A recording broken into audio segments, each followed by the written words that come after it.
والمرسلات عرفا فالعاصفات عصفا والناشرات نشرا فالفارقات فرقا فالملقيات ذكرا عذرا أو نذرا إنما توعدون لواقع فإذا النجوم طمست وإذا السماء فرجت وإذا الجبال نسفت وإذا الرسل أقتت لأي يوم أجلت ليوم الفصل وما أدراك ما يوم الفصل ويل يومئذ للمكذبين ألم نهلك الأولين ثم نتبعهم الآخرين كذلك نفعل بالمجرمين ويل يومئذ للمكذبين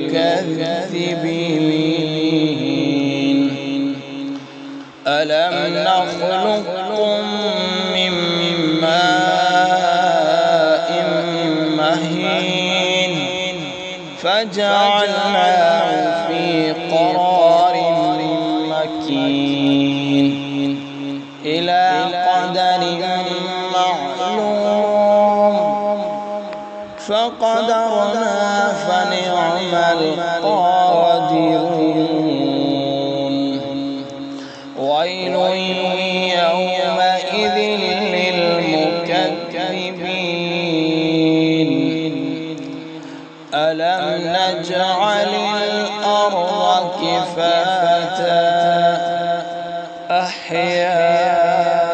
أحياء وأمواتا وجعلنا فيها رواسي شامخات وأسقيناكم ماء فراتا ويل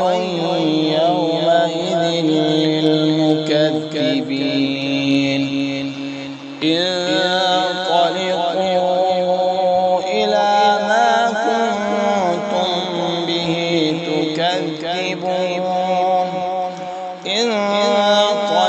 انطلقوا إلى ظل ذي ثلاث شعب لا ظليل ولا يغني من اللهب إنها ترمي بشرر كالقصر كأنه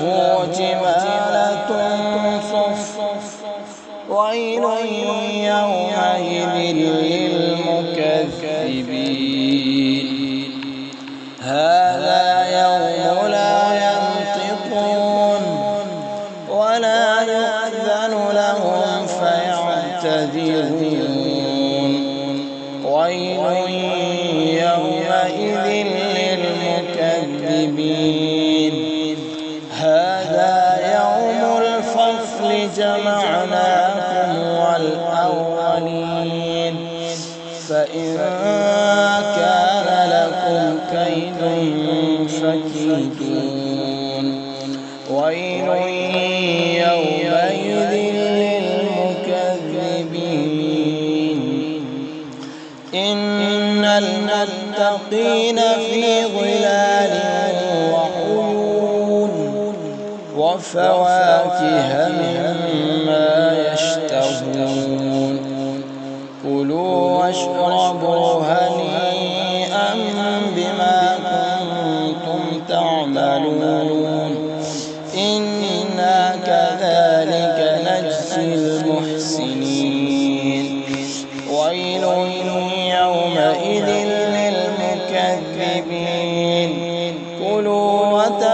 تمتعوا قليلا إنكم مجرمون ويل يومئذ للمكذبين وإذا قيل لهم اركعوا لا يركعون ويل